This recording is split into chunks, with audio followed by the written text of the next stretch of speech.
अस्सलाम वालेकुम viewers, welcome to the students platform.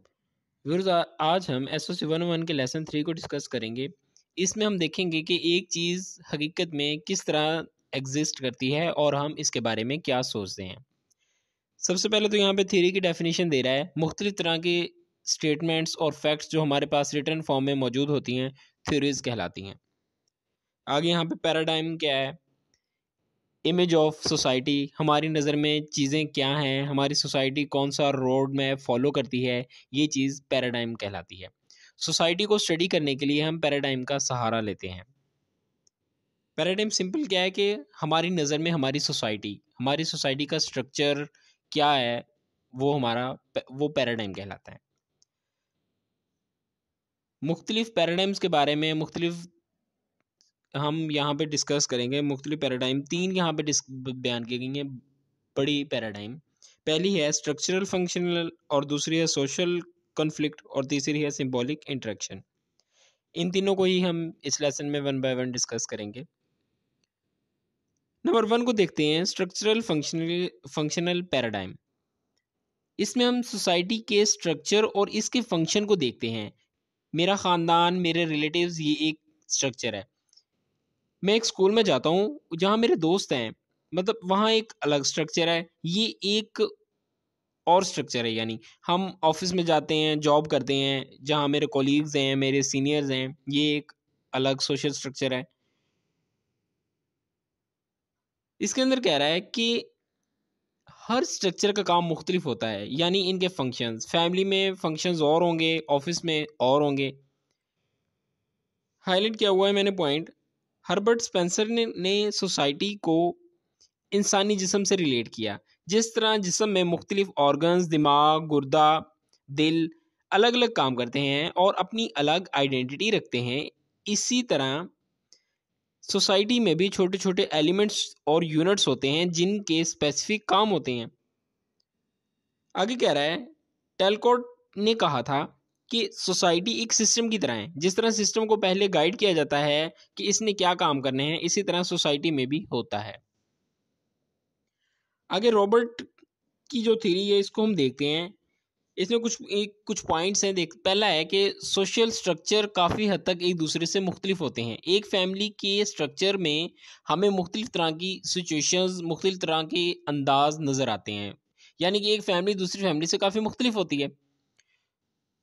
Number 2 में कह रहा है, सोसाइटी में दो तरह के फंक्शंस होते हैं। पहला है मैनिफेस्ट और दूसरा है लेटेंट।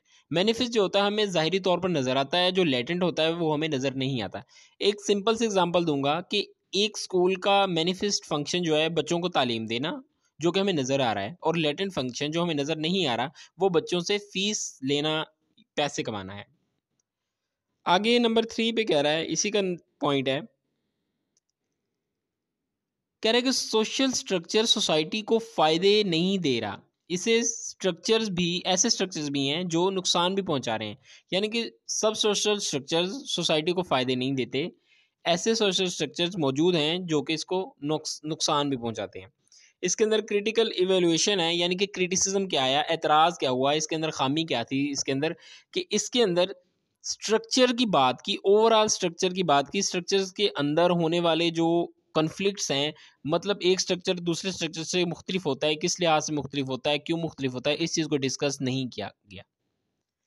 तो इसीलिए इसको डिस्कस करने के लिए सेकंड थ्योरी आई, social conflict paradigm. Second paradigm, चीज़ों के दरमियान फ़र्क करना, इनइक्वालिटीज़ के बारे में जानना। जिस तरह लोगों को कह रहा है कि गोरों को कालों पर तरजीह दी जाती है, ये एक इनइक्वालिटी कन्फ्लिक्ट की मिसाल है। यहाँ पर मैं एक मिसाल से ये कंसेप्ट बिल्कुल वाज़े कर दूंगा। जिस तरह स्कूल का स्ट्रक्चर है, तो इसका ये मतलब नहीं है कि बस वहाँ तालीम दी जाती है। वहाँ मुख्तलिफ स्कूल्स में बच्चों के साथ मुख्तलिफ तरह ट्रीट किया जाता है। सरकारी और प्राइवेट स्कूल्स में बहुत ज़्यादा फ़र्क होता है। गरीब के बच्चों को ज़्यादा अहमियत नहीं दी जाती, अमीर के बच्चों को ज़्यादा अहमियत दी जाती है। यहाँ पे क्रिटिसिज्म क्या आया, एतराज़ क्या किया गया इस थ्योरी में, पैराडाइम में। इसमें कहा गया कि लोगों ने इख्तलाफ इस बात पे किया कि इसमें सिर्फ नेगेटिव चीज़ों को ही दिखाया गया है। बहुत से स्कूल्स ऐसे हैं जहाँ पर बच्चों के साथ बराबरी का सलूक किया जाता है, लेकिन इसके अंदर ऐसा नहीं दिखाया गया। नंबर 3 है सिंबॉलिक इंटरेक्शन पैराडाइम। इसमें कह रहा है कि बहुत ही बेसिक लेवल पर बात की गई है, पूरे स्ट्रक्चर या सिस्टम की बजाय इंडिविजुअल पर बात की गई है। एक बंदे का दूसरे के साथ इंटरेक्शन जो है उसको बयान किया गया है। इंसान एक दूसरे से मुख्तलिफ तरीक़ों से कम्युनिकेट करते हैं, अटैच होते हैं।